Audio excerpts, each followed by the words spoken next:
Marcus Rivera adjusted his glasses as he stepped off the city bus, the familiar weight of his laptop bag pulling at his shoulder. The software development conference had run longer than expected, and downtown Pittsburgh's evening shadows stretched between the towering buildings like dark fingers. He checked his phone. 7:47 p.m. Sarah would be wondering where he was. The streets buzzed with their usual evening energy, office workers heading to happy hour spots, tourists snapping photos of the historic architecture. Marcus preferred the quieter suburban life he and Sarah had built, but these quarterly conferences were mandatory for his position at the tech startup. As he walked toward the parking garage where he'd left his Honda Civic, Marcus noticed something odd. A woman in a business suit stumbled past him, her gait unsteady, almost drunk-looking. But it was only Wednesday evening, and she appeared to be heading away from the bar district. Her skin looked pale, almost grayish under the streetlights. When she turned slightly, he caught a glimpse of her face. Her eyes were bloodshot, and there seemed to be something dark around her mouth. Food poisoning, maybe? The flu was going around his office too. The parking garage felt eerily quiet as Marcus made his way to the third level. Usually, there were other people coming and going, but tonight it seemed deserted. His footsteps echoed off the concrete walls as he approached his car. That's when he heard a low, guttural moan coming from somewhere behind the row of vehicles. It didn't sound human, not quite. More like an animal in distress. Marcus hesitated, his hand already on his car keys. Should he investigate? Call security? Before he could decide, a figure emerged from between two SUVs. It was a man in a security guard uniform, but something was terribly wrong. His shirt was torn and stained with what looked like blood. His skin had the same grayish pallor Marcus had noticed on the woman outside. The guard's movements were jerky, uncontrolled, and when he opened his mouth, that same inhuman moan escaped. But worse than the sound were his eyes, completely vacant, like no one was home behind them. The guard thing lurched toward Marcus with surprising speed. Instinct kicked in, and Marcus ran. His dress shoes slapped against the concrete as he sprinted toward the stairwell, his heart hammering in his chest. Behind him, he could hear the creature's shuffling footsteps and that horrible moaning sound. The stairwell door was heavy, and Marcus's hands shook as he yanked it open. He took the stairs two at a time, not caring about the noise he was making. On the street level, chaos greeted him. What had been a normal Wednesday evening scene just 20 minutes ago had transformed into something from a nightmare. People were running, screaming, some crying into their phones. Cars sat abandoned in the middle of intersections, their doors hanging open. Through the plate glass window of a nearby restaurant, Marcus could see more of those gray-skinned figures moving among the tables, and the diners who hadn't escaped were. Marcus forced himself to look away. His phone buzzed with an incoming call. Sarah's name appeared on the screen, and he answered it while continuing to move away from the chaos. Marcus? Thank God. Are you okay? Something's happening. The news is saying there's some kind of outbreak downtown. People are attacking each other. The police aren't saying much, but they're telling everyone to stay indoors and avoid the city center. I'm here, Marcus managed, his voice shaky. I'm downtown. Sarah, I saw them. These people, they're sick or something. They don't look right. They don't act right. He ducked into an alley as another group of those things shambled past the street entrance. I need to get home. I need to get to you. No. Don't try to drive through this. Find somewhere safe and wait it out. The news is saying it's spreading fast. Sarah's voice cracked with worry. There are reports coming in from other cities too. Philadelphia, Baltimore, D.C. Marcus, what if this isn't just local? Marcus pressed his back against the brick wall of the alley, trying to process what Sarah was telling him. If this was happening in multiple cities, if it was spreading. He thought about his elderly neighbors, the Hendersons. About Sarah alone in their house on Maple Street. About his co-workers who might still be trapped in office buildings downtown. The world he'd known when he woke up this morning was disappearing, replaced by something unthinkable. The conference he'd attended, The presentation he'd given about user interface design, the normal complaints about traffic and deadlines, it all seemed absurdly trivial now. "Sarah, I love you. I'm going to find a way home. Lock all the doors and windows. Don't let anyone in, no matter who they say they are." The alley provided temporary shelter, but Marcus knew he couldn't stay hidden forever. Through the narrow opening between buildings, he watched the street scene deteriorate further. More of those gray-skinned creatures emerged from storefronts, their movements becoming increasingly coordinated, as if they were hunting. The moaning sounds seemed to be some form of communication, drawing others to any signs of life. Marcus pressed himself deeper into the shadows as a group of 6 shuffled past, their heads turning in unison toward a car alarm that had started blaring 3 blocks away. His phone buzzed with a text from his coworker, David Chen, who lived in the suburbs like him. "Dude, you see the news? Military setting up checkpoints on all highways out of the city. They're not letting anyone leave. Some kind of quarantine." Marcus felt his stomach drop. If the military was involved, this was far worse than anyone was admitting publicly. He texted back quickly, "I'm stuck downtown. What about Jennifer and the kids?" David's response came immediately, "Safe at home. News says stay put, help is coming. Don't believe it, man. Radio chatter suggests they're evacuating government officials first." A crash from the main street interrupted his texting. Through the alley opening, Marcus saw a city bus had collided with a stopped car. The bus driver was nowhere to be seen, but passengers were stumbling out through the emergency exit. Half of them moved normally, frantically looking around for help. The other half moved with that same jerky, unnatural gait he'd witnessed in the parking garage. Within minutes, the normal passengers were either running or had become like the others. The transformation seemed to happen incredibly fast. Marcus forced himself to think logically. He was a software developer, trained to solve problems systematically. First priority, get out of the immediate danger zone. Second, find a secure location with supplies. Third, establish communication with other survivors. Fourth, figure out how to get home to Sarah. The parking garage was out of the question now, but there had to be other vehicles he could use. The streets were littered with abandoned cars, but most were blocked by the chaos or had their keys taken by fleeing owners. Moving carefully from shadow to shadow, Marcus made his way toward the financial district where he remembered seeing a motorcycle parked outside a law firm. The bike was still there, a black Kawasaki Ninja, but it was locked and he had no idea how to hotwire it.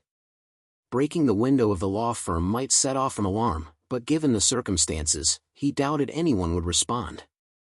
As he picked up a loose brick from a construction site, movement in the law firm's lobby caught his attention.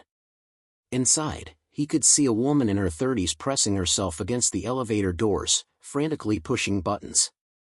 She was trapped, and 3 of those creatures were closing in on her from different directions. Marcus recognized her as someone he'd seen at various professional networking events, Amanda Rodriguez, a patent attorney. Without thinking, he hurled the brick through the glass door. The crash was loud enough to draw the creature's attention, and they turned toward the sound.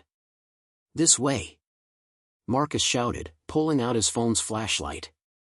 Amanda didn't hesitate. She grabbed a heavy glass award from the reception desk and swung it at the nearest creature's head. The impact sent it stumbling backward, but it didn't go down. Instead, dark fluid leaked from the wound, and the thing seemed even more agitated. Amanda ran toward the broken door, careful not to cut herself on the jagged glass. "I'm Amanda," she said breathlessly as they moved away from the building. "I was working late when this started." "What are those things?" Her professional composure was cracking, but she seemed more angry than afraid. "I saw Peterson from the DA's office get attacked. Whatever bit him, he changed in less than 5 minutes. His whole personality, gone. Just this mindless aggression." Marcus filled her in on what he'd observed while they walked quickly toward the river district. The waterfront might offer escape routes that the streets couldn't. Amanda proved to be a valuable companion. She knew the downtown area better than he did, having worked there for 8 years. She also had her car keys, though her vehicle was parked 6 blocks away in a direction that seemed increasingly dangerous. "My ex-husband Tom always said I was too stubborn to die easily," Amanda said with grim humor as they navigated around an overturned hot dog cart. "He was a paramedic before we divorced. If he's still alive, he'd know more about what's causing this. Medical stuff was always his thing." She paused, checking her phone. "No signal now. Cell towers must be overwhelmed or damaged." They reached the riverfront just as the sun fully disappeared behind the city skyline. The water looked black in the darkness, and the normally busy walkway was eerily empty except for scattered personal belongings, purses, briefcases, shoes that people had abandoned while running. A Coast Guard boat sat anchored in the middle of the river, its searchlight sweeping back and forth across the water. But it wasn't looking for survivors. It was watching the shoreline, making sure nothing crossed the water. "They're containing this," Amanda realized. "Whatever this is, they're not trying to save people. They're trying to stop it from spreading." The implications hit both of them simultaneously. The quarantine wasn't temporary. The military checkpoints weren't for evacuation. They were the first line of defense in a much larger strategy that didn't include rescuing civilians trapped in the initial outbreak zone. The Coast Guard searchlight swept across their position, and Marcus pulled Amanda behind a concrete barrier near the river's edge. They held their breath as the light lingered for several seconds before continuing its patrol pattern. The boat's crew was clearly following orders to monitor, not rescue. Amanda's legal training kicked in as she processed the implications.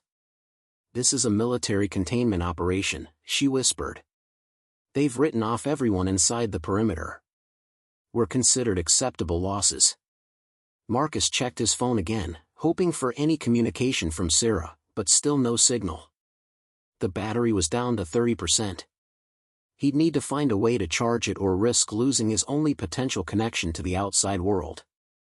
Amanda rummaged through her purse and produced a portable charger. "Always prepared for long court days," she explained. As his phone connected to the charger, several missed messages came through at once. The first was from Sarah, timestamped 2 hours ago, "Military at the subdivision entrance.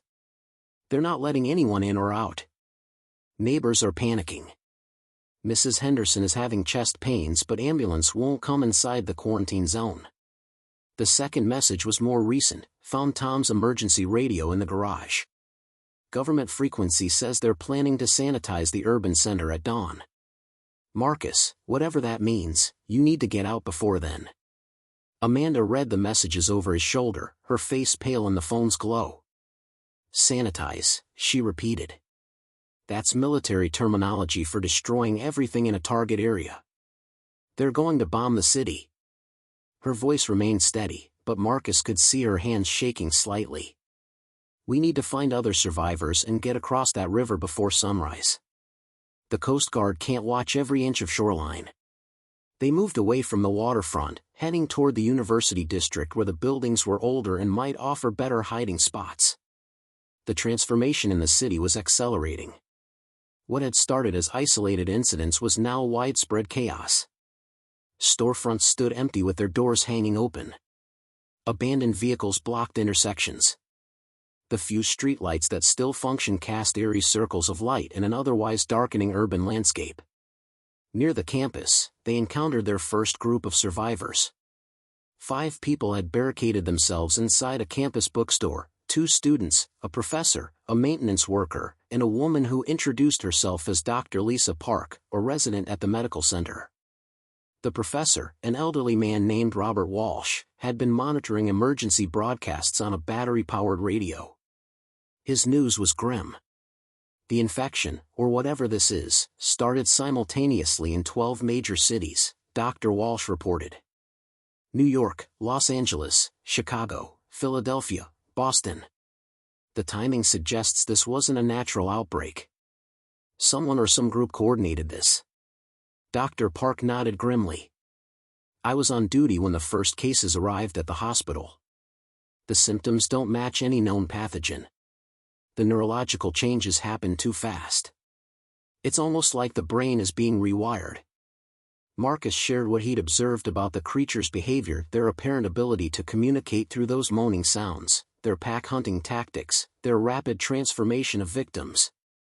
Dr. Park listened intently. That suggests the pathogen targets specific neural pathways. But the speed of transmission and the behavioral changes, this has to be engineered.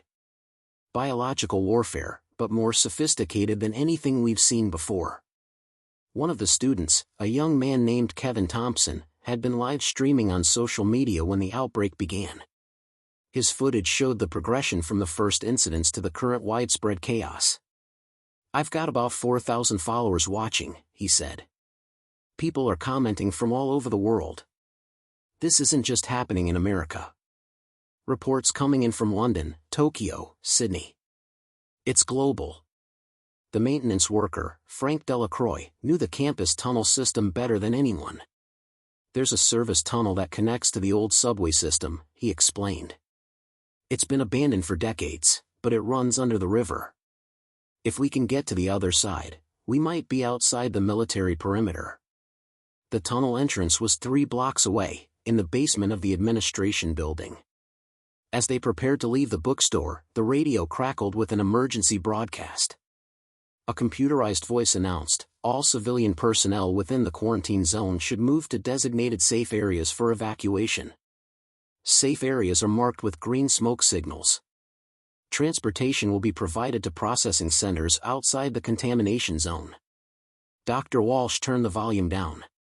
"Don't believe it," he said quietly. "I've been monitoring military frequencies. There are no safe areas. The green smoke marks targeting coordinates for tomorrow's airstrikes." Amanda pulled out a campus map from the bookstore's information rack. "The administration building is here," she pointed. "But we'll have to cross the main quad to reach it. That's a lot of open ground with no cover." Frank studied the map more carefully. "There's another way. The old steam tunnels connect most of the buildings. We can get there underground, but it'll take longer." Dr. Park was already gathering medical supplies from the bookstore's first aid section. "Whatever we're walking into, people are going to need medical attention. The tunnels might be our best chance, but they're also unknown territory. We don't know what we'll find down there." She looked around at the group. "Everyone needs to understand that once we go underground, we're committed to this plan. There might not be another way out." Marcus thought about Sarah waiting at home, about the government's plan to destroy the city, about the global scope of whatever was happening. The normal world he'd known this morning was gone, replaced by something that required entirely different survival skills. But looking at this group of strangers who'd become allies, he realized that maybe humanity's greatest strength wasn't technology or weapons, but the ability to adapt and work together when everything else failed. The steam tunnels beneath the university campus were a maze of concrete corridors, rusted pipes, and decades of accumulated dust. Frank led the way with a heavy-duty flashlight he'd retrieved from the maintenance office, while the others followed in single file, using their phone lights to avoid obstacles. The air was thick and stale, filled with the metallic smell of old pipes and something else, a sweet, organic odor that made Dr. Park wrinkle her nose in concern. "Stay close and keep quiet," Frank whispered over his shoulder. "Sound carries in these tunnels, and we don't know what might have found its way down here." His words proved prophetic when they reached the first junction. Scratched into the concrete wall were what looked like claw marks, and dark stains covered the floor. Dr. Park knelt to examine the stains with her phone light, careful not to touch them directly. "This is blood, but it's not fresh," she reported quietly. "Maybe 6 or 7 hours old. But there's something else mixed in, a clear fluid I don't recognize." Kevin, who had been filming everything despite the others' protests, zoomed in on the stains. "My followers are going crazy," he whispered. "Someone in the chat says they're a biochemist. They think the clear fluid might be some kind of mutagen." Professor Walsh consulted the hand-drawn map Frank had sketched from memory. "We need to head east toward the river connection, but these markings suggest something came through here recently. We should consider finding an alternate route." Before anyone could respond, a distant sound echoed through the tunnels, not the mindless moaning they'd heard from the infected above ground, but something more organized. Almost like voices having a conversation, but with an inhuman quality that made everyone's skin crawl. Amanda gripped her makeshift weapon, a heavy metal ruler she'd taken from the bookstore, more tightly. That doesn't sound like the others we saw topside. Those things seemed completely mindless. This sounds almost intelligent. The group exchanged worried glances. If the infection was evolving, if the creatures were developing higher cognitive functions, their survival strategy would need to change dramatically. They continued through the tunnel system, Frank navigating by memory and intuition. The infrastructure was older than he'd initially thought, with some sections dating back to the early 1900s when the university first expanded underground. In one wider chamber, they discovered evidence of recent habitation: empty food cans, blankets, and a small camp stove. But whoever had been there was gone, leaving behind only a hastily scrawled note: "They're learning. They set traps now. Don't trust the sounds." Dr. Park examined the abandoned campsite more thoroughly. "This person was here for at least a few days," she observed. "They had medical supplies, and they were rationing food carefully. This was someone who understood survival tactics." She held up an empty syringe. "They were also medicating themselves or someone else. This could have been insulin, or..." She paused, studying the syringe more carefully, "or some kind of experimental treatment." Kevin's phone suddenly buzzed with a notification. "I'm getting messages," he said excitedly. "The cell signal down here is actually better than on the surface. Someone named Derek Miller is commenting that he's in the tunnel system too, somewhere under downtown. He says he's with a group of 23 survivors, and they've found a way to communicate with people outside the quarantine zone." The possibility of connecting with other survivors energized the group, but Frank remained cautious. "The tunnel system is extensive," he warned. "It's easy to get lost, and if Derek's group is downtown, they're moving toward the most dangerous area. Plus, we don't know if this Derek person is legitimate or if it's some kind of trap." Professor Walsh nodded in agreement. "In crisis situations, misinformation spreads as quickly as panic. We need to verify any information before acting on it." As they approached what Frank believed was the connection to the abandoned subway system, the voices they'd heard earlier grew louder and more distinct. Dr. Park held up her hand, signaling everyone to stop. The sounds were definitely coming from ahead, from the direction they needed to go. But now they could make out individual words, or what sounded like words in some twisted version of English. "Hunt, together, smell, fear." The phrases were fragmented but clearly intentional communication. Marcus felt his blood run cold. These weren't the mindless zombies from horror movies. These were predators that could think, plan, and coordinate. "We need to find another route," he whispered urgently. "If they're intelligent enough to communicate, they're intelligent enough to set ambushes." Frank studied his mental map of the tunnel system. "There's an old maintenance shaft that connects to the subway system about half a mile north of here. It'll take us longer to reach the river crossing, but it avoids this area completely. The detour would add significant time to their journey, and with the military planning to sanitize the city at dawn, every minute counted." Professor Walsh checked his watch. "It's already past midnight. If the government's timeline holds, we have less than 6 hours to get across the river and outside the strike zone." Dr. Park was already packing up her medical supplies. "Then we need to move fast. The longer we stay in this tunnel system, the more likely we are to encounter these evolved infected." As they prepared to backtrack and find the alternate route, Kevin's phone lit up with another urgent message. "Derek Miller says his group found something big. Some kind of laboratory in the old subway maintenance facility. He's saying the outbreak might have started there, and there could be answers about how to stop it." Amanda looked at the message skeptically. "That's awfully convenient timing. Right when we're discussing whether to trust him, he suddenly has crucial information." The group faced a critical decision. Continue with their original plan to escape across the river, or investigate what could be vital information about the outbreak's origin. The sounds from ahead had grown quieter, but they could still hear movement in that direction. Whatever was waiting for them, it was patient and organized, exactly the kind of behavior that suggested these infected were becoming something far more dangerous than anyone had anticipated. Marcus thought about Sarah's message regarding the military's sanitization plan. If there was any chance of stopping this outbreak rather than just containing it, didn't they have an obligation to investigate? But the risk of walking into a trap, either from the evolved infected or from potentially unreliable survivors, could cost them their only chance of escape. The debate over Derek Miller's claims divided the group into two camps. Marcus and Dr. Park argued for investigating the laboratory, believing that understanding the outbreak's origin might be crucial for long-term survival. Amanda and Professor Walsh insisted their priority should be immediate escape, pointing out that they had no way to verify Derek's information. Frank remained neutral, focused on the practical challenges of either route, while Kevin continued monitoring his social media feeds for additional intelligence.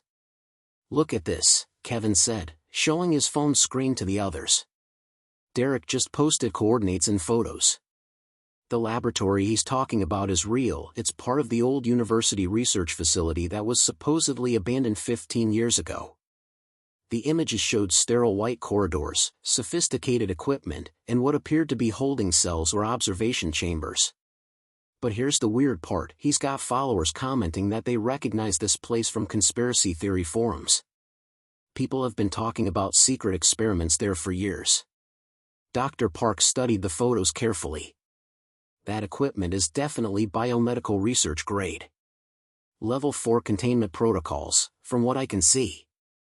If this outbreak was engineered, a facility like this would be capable of producing it. She paused, considering the implications. But it's also exactly the kind of place that would have the most dangerous concentrations of infected. Anyone who worked there during the initial outbreak would have been exposed first and in the highest doses. Frank made the decision for them when he discovered their escape route was compromised. "The maintenance shaft I mentioned is flooded," he reported after a quick scouting mission. "Recent water main break, probably from the chaos upstairs. We can't get through that way." The flooding eliminated their safest path to the river crossing, leaving only two options: face the evolved infected near the subway connection, or take the longer route through downtown toward Derek's laboratory. Professor Walsh consulted his emergency radio again, picking up fragments of military communications. "They're moving up the timeline," he announced grimly. "Sanitization is now scheduled for 4 a.m., not dawn. That gives us less than 3 hours." The compressed timeline forced a quick decision. Moving toward the laboratory was actually the faster route to the river crossing, even if it was more dangerous. As they changed direction toward downtown, the tunnel system grew more modern but also more damaged. Recent explosions or structural collapses had created barriers they needed to navigate around. The walls showed signs of recent violence, not just claw marks, but what looked like deliberate modifications. Someone or something had been altering the tunnel structure, creating new passages and blocking others. "This is organized construction," Amanda observed, running her hand along one of the modified walls. "These changes follow an engineering logic. They're creating choke points and alternate routes for tactical advantage." The implications were terrifying. The infected weren't just evolving intelligence, they were developing strategic thinking and the ability to modify their environment. They encountered their first evidence of Derek's group when they found a series of chalk arrows on the tunnel walls, along with fresh footprints in the dust. 23 people would leave more tracks than this, Frank noted suspiciously. Either his group is smaller than he claimed, or they're being very careful about covering their trail. Kevin checked his phone and found new messages from Derek, providing more specific directions and promising crucial information about the outbreak. Dr. Park discovered something that changed everything. Hidden behind a loose section of wall paneling, she found a laminated research document marked Project Renaissance Phase 3 Human Trials. The document was dated 6 months before the outbreak and detailed experiments involving cognitive enhancement through controlled neurological modification. The research team included names she recognized from medical journals, but also names that appeared in Kevin's social media feeds as current survivors. "This isn't an infection," she announced to the group. "This is a human enhancement project that went wrong." Look at these trial parameters. They were trying to increase intelligence and physical capabilities by modifying brain chemistry. The aggression and pack behavior we're seeing aren't side effects. They're features. The subjects were designed to work together as enhanced predators. Marcus felt sick as he read over the document. So the people we're calling infected, they're not sick. They're improved? Dr. Park nodded grimly. Improved according to the parameters of this research. Enhanced physical strength, improved coordination, simplified emotional responses focused on survival and hunting. The moaning sounds we heard aren't random, they're a more efficient communication system. The discovery explained why traditional medical approaches would be useless, why the military had moved so quickly to containment rather than treatment, and why the infected were becoming more organized over time. They weren't deteriorating, they were adapting to their enhanced capabilities. But if this is human enhancement, Professor Walsh asked, why are they attacking unenhanced humans? Why not try to communicate or coexist? Kevin found the answer in Derek's latest messages. He's saying the enhanced subjects were programmed with specific behavioral protocols. They see unenhanced humans as obsolete and actively hunt them for elimination. It's not random violence, it's systematic replacement of the human population. The message included a warning that resonated with everyone: they're not trying to infect us. They're trying to replace us. The enhancement process only works on willing subjects or under laboratory conditions. For everyone else, it's just death. Frank discovered they'd reached the subway maintenance facility Derek had described. The entrance was heavily barricaded, but the barriers had been constructed from the inside. Someone was keeping others out, not keeping themselves in. Fresh chalk markings indicated Derek's group had passed this way recently, but there were also other markings in a different handwriting: turn back. Not what it seems. Trust no one. As they approached the laboratory entrance, multiple sets of fresh footprints converged from different directions. Either Derek's group was much larger than he'd claimed, or they weren't the only survivors who'd received his messages. The possibility that they were walking into a trap either from enhanced humans or from other desperate survivors became increasingly likely. Dr. Park checked her medical supplies one final time. Whatever we find in there, we need to remember that the enhanced subjects aren't evil or infected. They're human beings whose brains have been modified to see us as threats. That might make them more dangerous, but it also means they're still capable of reason under the right circumstances. The laboratory doors stood open, with fresh blood on the handles and walls. Inside, emergency lighting cast eerie red shadows across sophisticated research equipment and empty holding cells. But the facility wasn't abandoned. They could hear voices coming from deeper within, and this time the conversation was clearly in normal English. The voices from within the laboratory grew clearer as the group approached, revealing a heated argument between multiple people. Marcus could distinguish at least 4 different speakers. Their conversation focused on something called the serum and whether it was safe to use. Dr. Park held up her hand, signaling everyone to stop and listen before revealing themselves. The discussion they overheard would change everything they thought they knew about their situation. The enhanced subjects aren't the real problem, a woman's voice was saying. They're just the first wave. The serum was designed to create a controllable population, people who could be directed through chemical triggers. But the control mechanism failed. Now we have enhanced humans who can't be controlled, and the original plan is falling apart. A man's voice responded angrily, "You're talking about the people we loved, Janet. My wife took that serum willingly because you promised it would make her stronger, smarter. Now she's out there hunting other humans like prey." Kevin whispered that he recognized one of the voices from Derek's social media posts, but something felt wrong about the tone of the conversation. Frank examined the laboratory entrance more carefully and discovered hidden security cameras that were still operational. Someone was monitoring everyone who entered the facility. Amanda pointed out fresh scratches on the walls that looked like the enhanced subjects had been here recently, but the marks seemed deliberate rather than random, almost like a warning system. Dr. Park found a computer terminal that was still active, displaying research files from Project Renaissance. The data revealed that the enhancement process had multiple phases: and what they'd witnessed in the city was only the beginning. Phase 1 creates enhanced physical capabilities and simplified cognitive patterns, she read aloud. Phase 2 develops advanced coordination and communication abilities.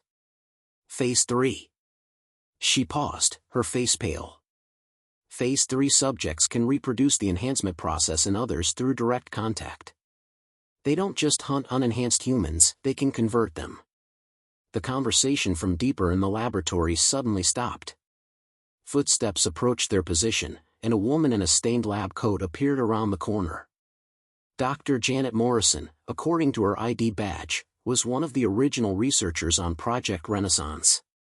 Her eyes were red-rimmed from exhaustion, and her hands shook slightly as she gestured for them to come forward. "You're the group Derek Miller contacted," she said.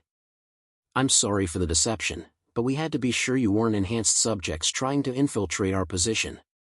Behind Dr. Morrison came 3 other survivors, Derek Miller himself, a surprisingly young man with military bearing, Elena Vasquez, a former security guard from the research facility, and Dr. Timothy Brooks, who had been Morrison's research partner.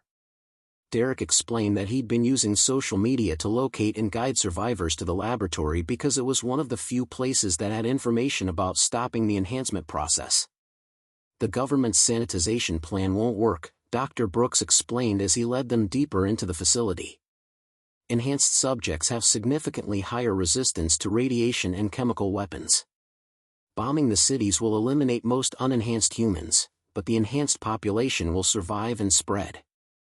We need a biological solution, something that can reverse or neutralize the enhancement process." He gestured to a wall of complex chemical formulas. "We've been working on it for the past 18 hours. Elena revealed the most disturbing information. The enhanced subjects aren't just randomly hunting anymore. They're organizing into hierarchical groups with specific territories. The ones in the downtown area have established what looks like a command structure. They're planning something big for tomorrow morning, coordinated with the military strike." She showed them surveillance footage from the facility's external cameras. "They know about the bombing. They're using it as an opportunity to eliminate the remaining unenhanced population while the military thinks they're solving the problem." Dr. Morrison led them to a secure laboratory where she'd been working on a potential countermeasure. "The enhancement process modifies specific neurotransmitter pathways," she explained. "We've developed a compound that can temporarily block those modifications, essentially reverting enhanced subjects to their original state. But it's experimental, and we have no idea what the long-term effects might be."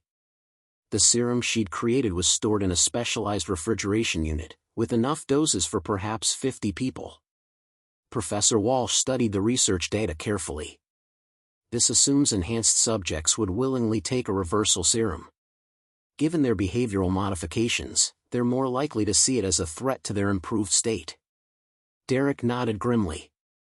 "That's why we need to find a way to distribute it without their knowledge. The ventilation system for the downtown area runs through this facility.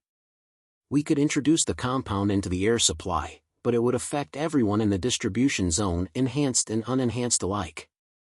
Marcus thought about Sarah and the other unenhanced survivors trapped in the suburban quarantine zone. What would happen to normal people who were exposed to this reversal compound? Dr. Morrison admitted she didn't know. The enhancement process only works on compatible subjects under controlled conditions. For everyone else, exposure to the reversal compound might have no effect, or it might cause serious neurological damage. "We're essentially conducting a massive, uncontrolled experiment." Kevin discovered that his social media followers had been tracking the conversation through his phone's microphone. Comments were pouring in from scientists and medical professionals around the world who were analyzing the research data in real time. Someone in Geneva says they've seen similar enhancement programs in other countries. This isn't just an American project, it's part of a coordinated global experiment. The outbreaks were simultaneous because they were planned to be simultaneous. The revelation that Project Renaissance was part of a larger international program changed the scope of their situation entirely. This wasn't a local crisis that could be contained through military action. It was a deliberate transformation of human society that was happening on multiple continents simultaneously. Dr. Brooks showed them communications intercepts that suggested similar enhancement facilities existed in major cities worldwide, all following the same experimental timeline. Amanda raised the crucial question that everyone was avoiding: if this is a planned transformation of humanity, who's behind it? Who has the resources and coordination to implement something like this globally? The answer, according to the research files Dr. Morrison had accessed, was a consortium of government agencies, military contractors, and private research corporations that had been planning human enhancement projects for decades. Elena checked the facility's security monitors and discovered they were no longer alone. Enhanced subjects were gathering outside the laboratory in larger numbers than they'd seen before. "They know we're here," she announced. "And they're not behaving randomly anymore. This looks like a coordinated assault on the facility." The group realized they had perhaps 30 minutes before the laboratory would be overrun, and they needed to decide whether to attempt the reversal compound distribution or focus on escaping with the research data. The laboratory's emergency systems suddenly activated, sealing the facility and beginning an automated lockdown procedure. Dr. Morrison's face went white as she realized what was happening. Someone's initiating the facility's self-destruct sequence. All the research, all the evidence of what really happened, it's all going to be destroyed. The countdown showed 28 minutes until complete sterilization of the laboratory and everything in it. Retry H7 edit. The facility's lockdown system trapped them in the main laboratory as red emergency lights bathed everything in an ominous glow. Dr. Morrison frantically worked at her computer terminal, trying to override the self-destruct sequence, while Elena and Derek barricaded the laboratory doors. The enhanced subjects outside had begun a systematic assault on the facility's defenses, their coordinated attacks suggesting a level of strategic planning that chilled everyone present. "The lockdown was triggered remotely," Dr. Morrison announced, her voice tight with frustration. "Someone with administrative access initiated it from outside the facility. Either the government decided to eliminate all evidence of Project Renaissance, or..."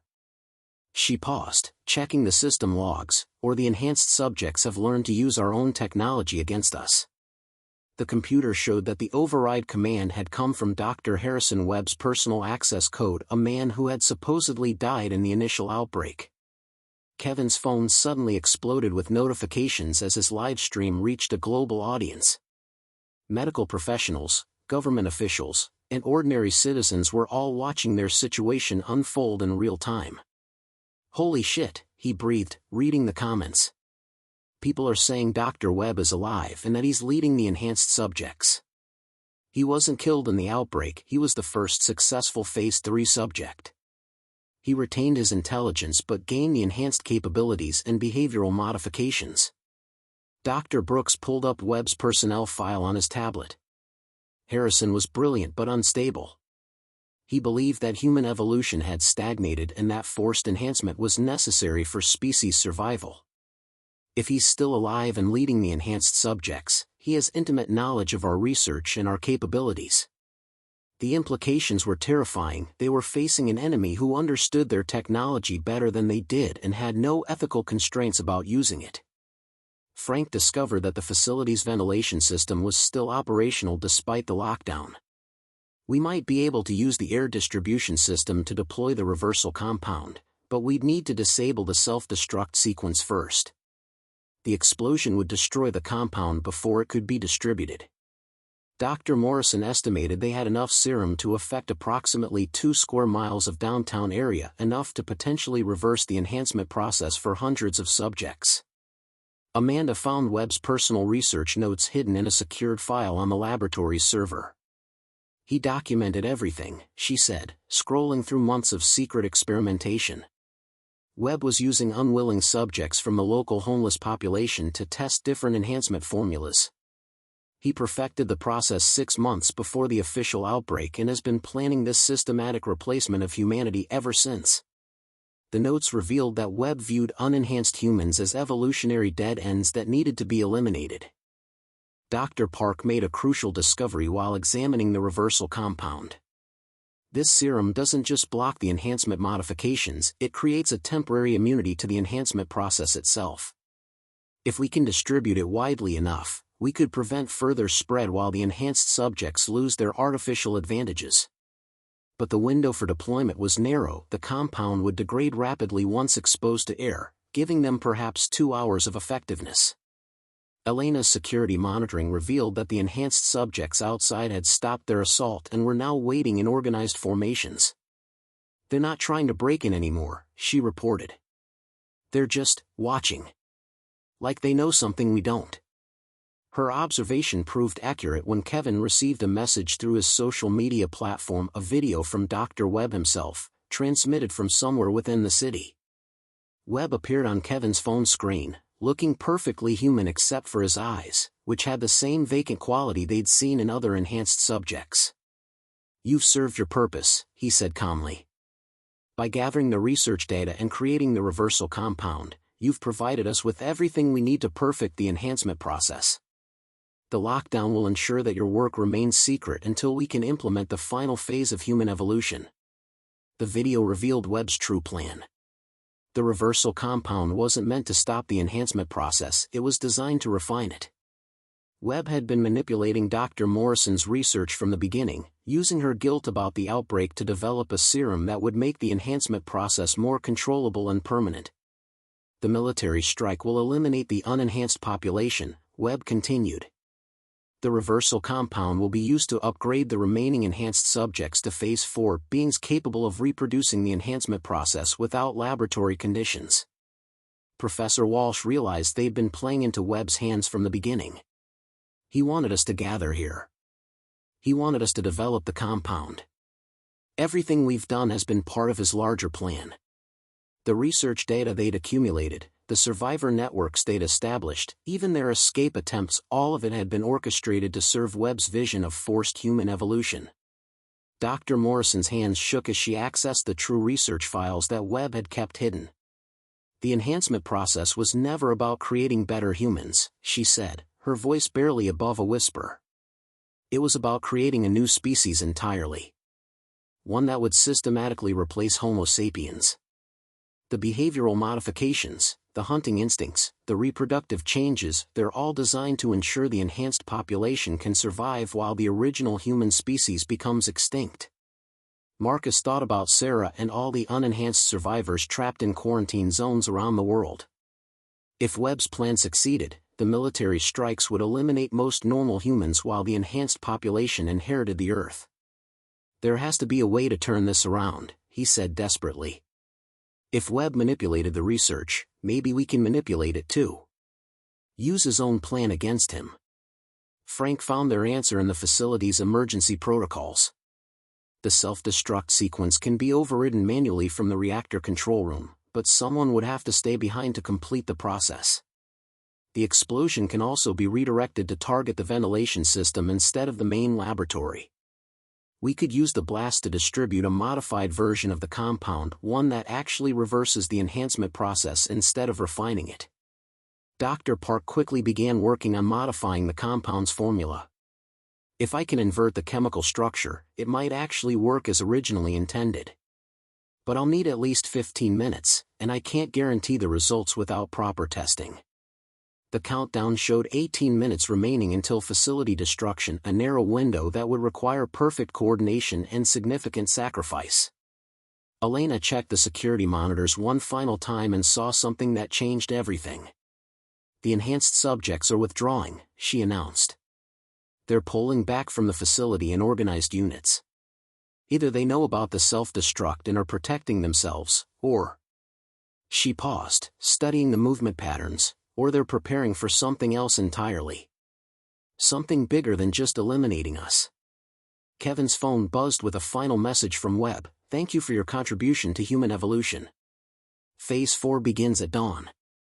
The message included coordinates that matched the locations of quarantine zones around the world, places where unenhanced survivors were concentrated and defenseless. Webb's plan wasn't just to eliminate them, it was to use their locations as testing grounds for the next stage of enhancement research. Dr. Park worked frantically to modify the compound formula while the facility's countdown continued its relentless progression. Her biochemistry background was being pushed to its limits as she attempted to reverse engineer Webb's modifications in real time. The molecular structure is more complex than I initially thought, she reported, sweat beading on her forehead.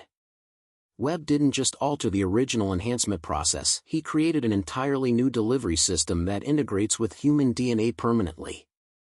Frank had reached the reactor control room and was studying the manual override procedures.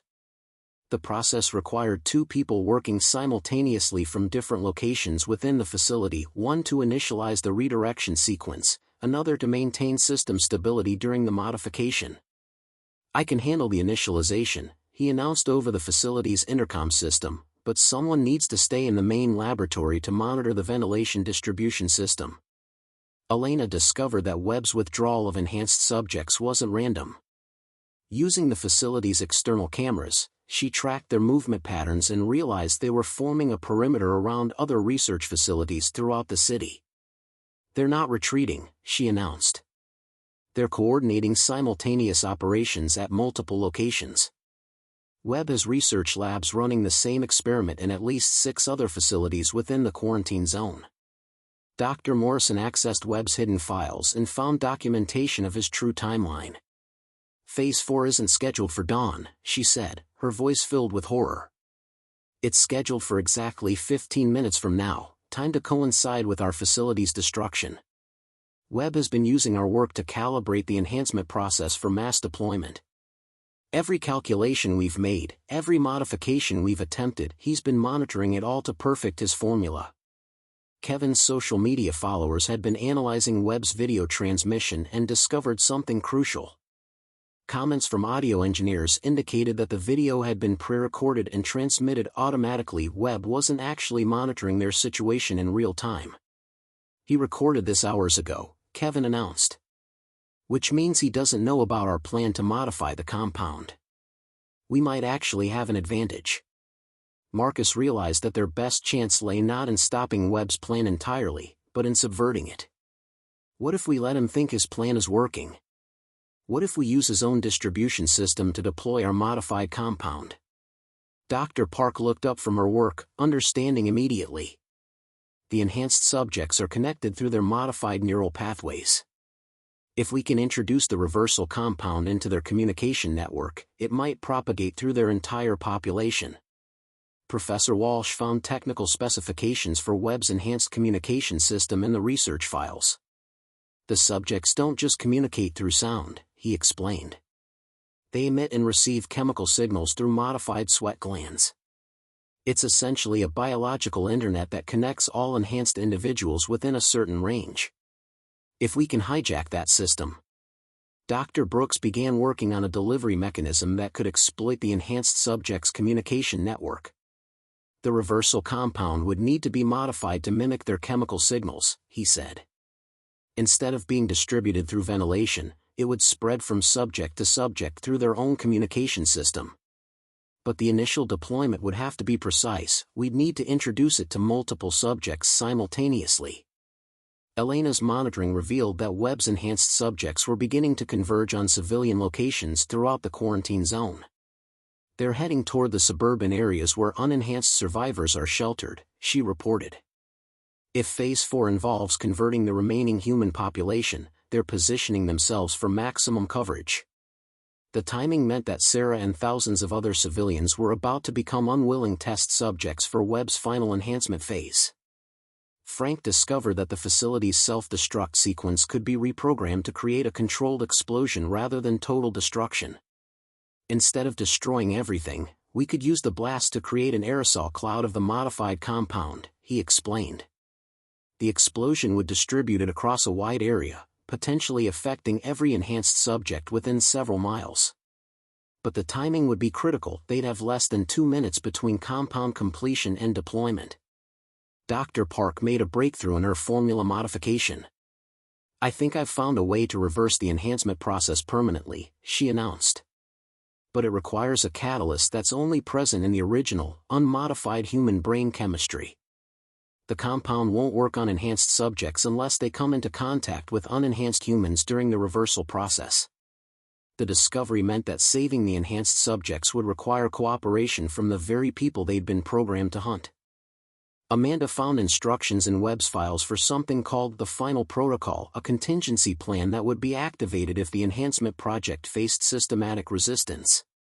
If enhanced subjects begin reverting to normal human state, the protocol triggers a biological failsafe that eliminates both enhanced and unenhanced populations, she read aloud. Webb designed the system to ensure that if his new species couldn't inherit the Earth, no species would. The countdown reached 7 minutes as Kevin received a flood of messages from survivors worldwide. The global scope of Webb's project was becoming clear. Similar facilities in other countries were approaching their own critical moments, and the international community had no coordinated response. People in London are reporting the same enhanced subject behavior, he said. Mass convergence on civilian areas, organized deployment patterns. This is happening everywhere simultaneously. Dr. Morrison realized they faced an impossible choice. Deploying the modified compound might save the current enhanced subjects but would trigger Webb's failsafe protocol, potentially eliminating all human life within the affected areas. Not deploying it would allow Webb's Phase 4 to proceed, converting the remaining human population into a new species that would replace humanity entirely. Either way, she said quietly, the world we knew is ending. We're just deciding how. Marcus thought about Sarah waiting in the suburban quarantine zone, about the millions of people worldwide who had no idea their species was about to be fundamentally altered or eliminated. Maybe the choice isn't between saving enhanced subjects or saving normal humans, he said. Maybe it's about giving both populations a chance to choose their own future. He looked around at the group. What if we modify the compound to temporarily disable the enhancement modifications without making them permanent? Give enhanced subjects a window of normal consciousness to decide for themselves? Frank's voice came over the intercom. Whatever we're going to do, we need to decide now. I'm ready to initialize the reactor sequence, but once I start, there's no going back. The explosion will happen whether we're ready or not. The final countdown showed 4 minutes and 30 seconds remaining, just enough time to implement one plan, but not enough time to reconsider if they chose wrong. The facility shuddered as something massive impacted the main entrance. Webb's enhanced subjects had returned, and they were no longer waiting patiently outside. Through the security monitors, Elena could see them working together to breach the facility's defenses using sophisticated tools and coordinated tactics. They know we're planning something, she announced. And they're not going to let us finish it. Retriclod can make mistakes. Please double-check responses. The enhanced subjects' assault on the facility intensified as coordinated teams began systematically dismantling the security barriers. Elena watched through the monitors as they used welding equipment and heavy machinery with a precision that demonstrated not only retained technical knowledge but improved coordination. They're not just breaking in, she reported. They're performing surgical strikes on specific systems, power, communications, structural supports. Someone's giving them detailed instructions about this facility's vulnerabilities. Dr. Park completed her final modifications to the compound just as the countdown reached 3 minutes. I've created 2 versions, she announced breathlessly. Version A temporarily suppresses enhancement modifications for approximately 6 hours, giving enhanced subjects a window of normal consciousness. Version B permanently reverses the process but requires direct contact with unenhanced human brain chemistry to activate. She held up 2 sealed vials. We have enough of version A to affect the entire downtown area. Version B only has enough for maybe 20 subjects. Frank's voice crackled through the failing intercom system. Reactor sequence is initialized. I need someone to tell me which compound to load into the distribution system. Once I commit to the explosion pattern, there's no changing it. The facility shook again as enhanced subjects breached the outer laboratory doors.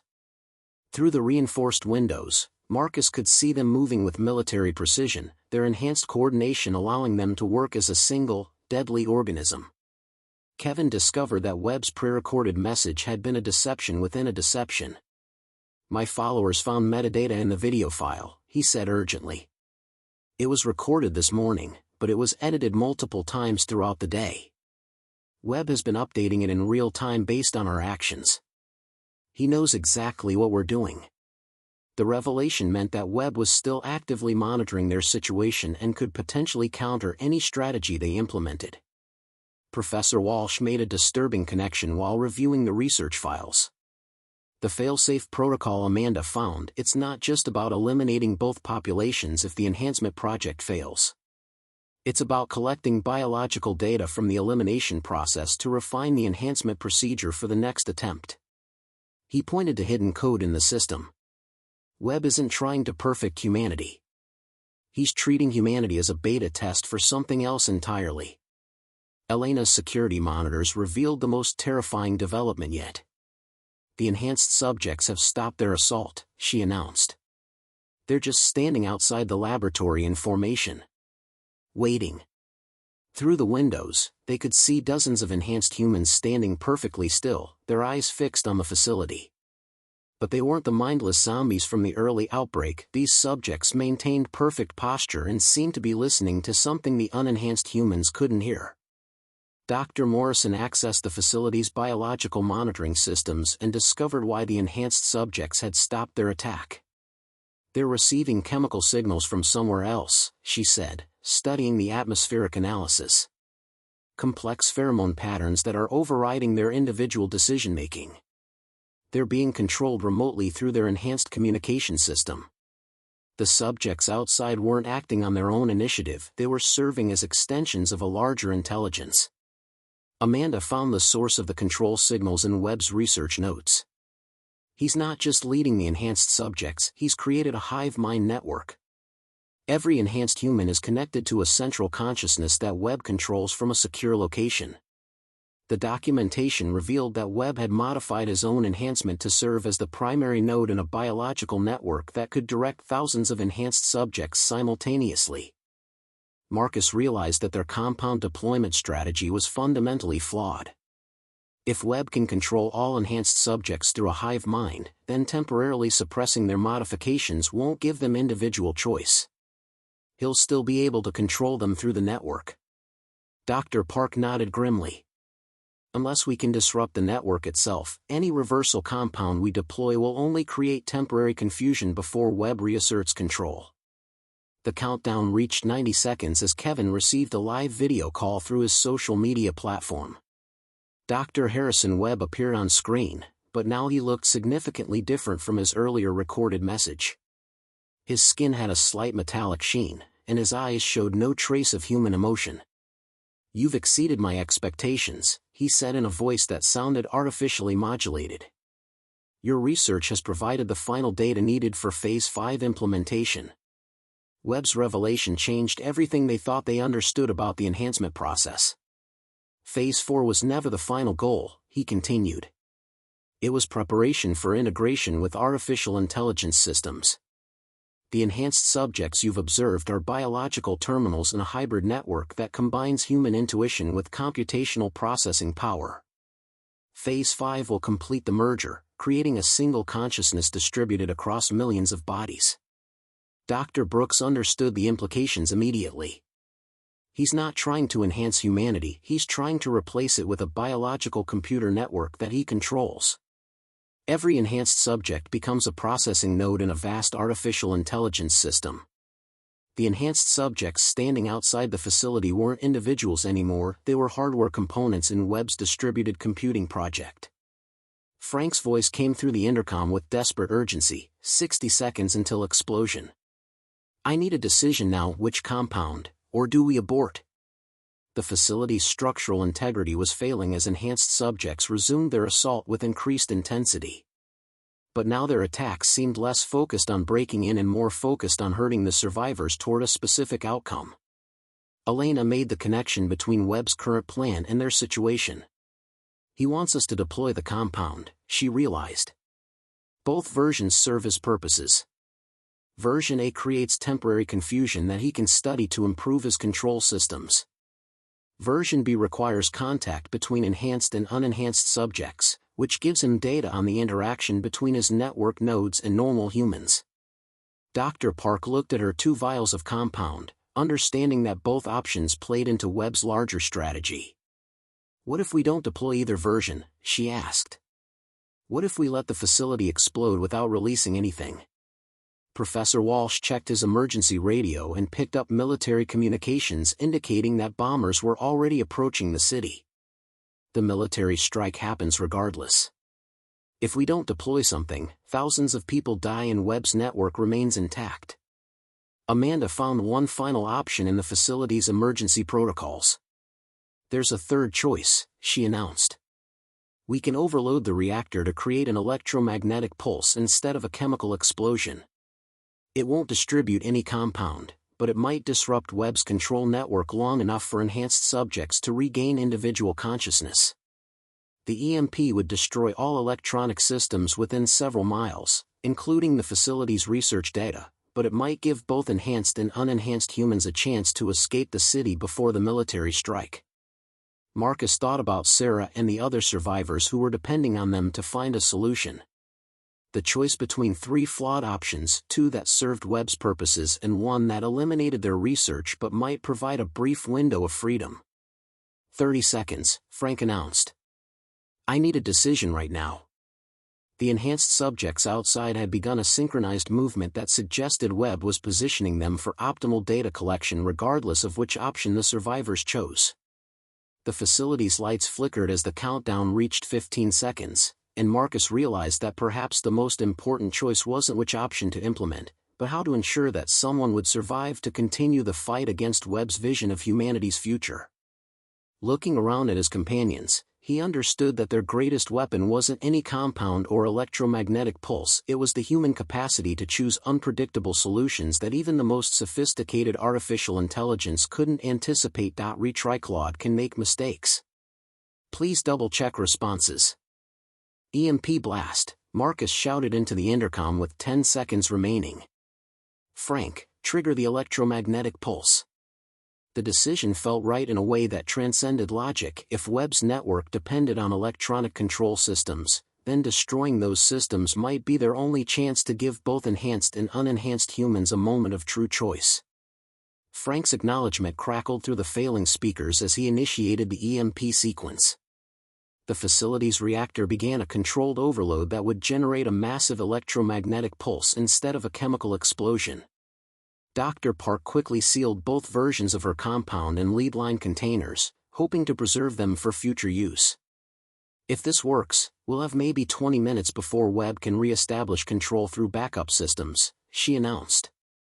The countdown reached 0 with a sound unlike anything they'd ever experienced, not an explosion, but a deep, resonant hum that seemed to vibrate through their bones.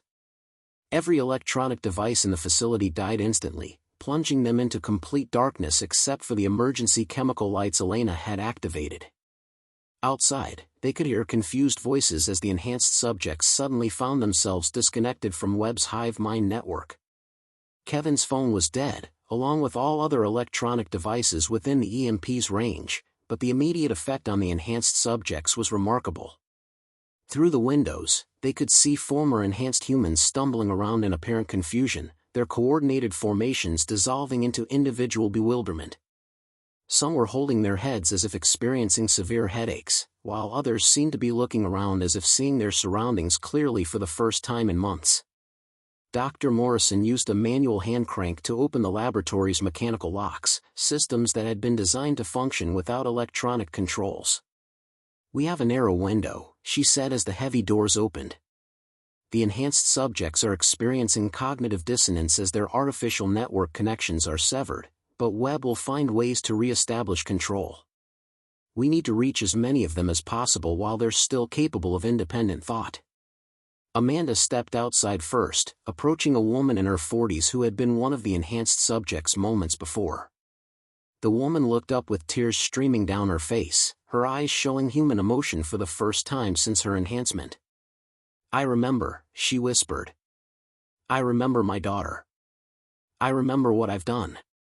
The psychological impact of suddenly regaining suppressed memories and emotions was clearly traumatic for the formerly enhanced subjects. Professor Walsh helped several confused enhanced subjects who were collapsed on the ground, overwhelmed by the sudden return of complex emotional responses. The enhancement process simplified their psychological responses to focus on survival and hunting, he explained to the others. Having their full emotional range suddenly restored is like experiencing years of suppressed trauma all at once. Many of the subjects were crying, screaming, or curled up in fetal positions as they processed what they had become. Elena organized the group's escape from the facility while simultaneously trying to help the disoriented enhanced subjects. "We need to move toward the river crossing while we still can," she urged. "The military strike is still coming, and Webb will find alternative ways to control his network." But leaving the enhanced subjects in their current vulnerable state felt like abandoning people who were experiencing a form of psychological torture. Dr. Park made a critical decision about her remaining compound supplies. Version A might help ease their transition back to normal consciousness, she said, preparing to administer the temporary suppression formula to several of the most distressed former enhanced subjects. "It won't cure them permanently, but it might stabilize their neurochemistry long enough for them to process what's happened." She began treating subjects who seemed most likely to recover their psychological stability. Frank emerged from the reactor control room, his face grim with knowledge of what was coming. "I monitored military communications before the EMP hit," he reported. "The bombers are 12 minutes out. We have that long to get everyone across the river, including any enhanced subjects who want to come with us." The timeline meant they needed to make rapid decisions about who could be helped and who would have to be left behind.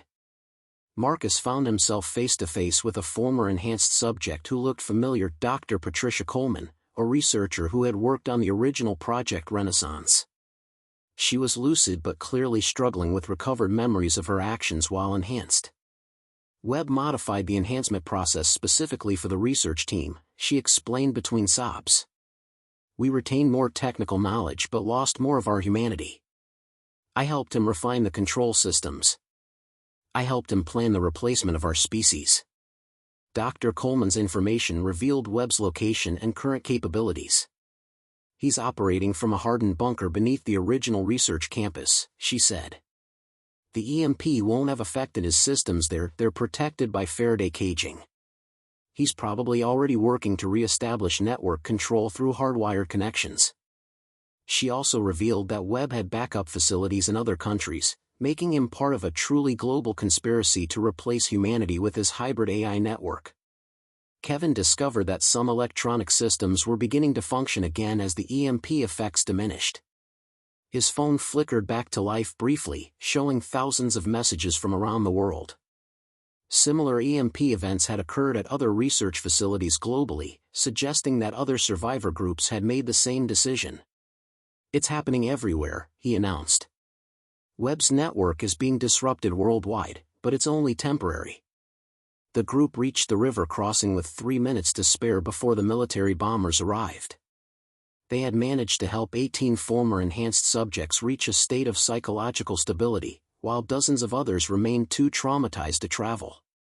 Dr. Park distributed her remaining supply of temporary suppression compound to those they were leaving behind, hoping it would help them survive whatever came next. As they crossed the river on an abandoned ferry, Amanda looked back at the city they were leaving behind. Smoke was rising from multiple locations where other EMP events had disrupted Webb's network, but she could also see enhanced subjects beginning to move in coordinated patterns again. "He's re-establishing control faster than we anticipated," she observed. The brief window of freedom they'd created was already closing. Marcus used the ferry's emergency radio to contact Sarah, finally reaching her as they crossed into the zone outside the military strike area. "I'm alive," he said simply. "I'm coming home. But Sarah, the world has changed. When I get there, I'll need to tell you about what's really happening, and we'll need to decide what we're going to do about it." Her relief was palpable through the radio static, but he could hear the fear in her voice as she asked about the future. The bombers appeared on the horizon as their ferry reached the far shore. Behind them, the city they'd escaped was about to be transformed into a crater, along with Webb's primary research facility and hundreds of enhanced subjects who were just beginning to remember their humanity. But Webb himself would survive in his protected bunker, and his global network would adapt to the temporary disruption. The fight for humanity's future was far from over, it was just beginning. Dr. Park looked at her empty compound containers and then at the 18 former enhanced subjects who had chosen to come with them. We saved who we could, she said quietly. Now we need to figure out how to save everyone else.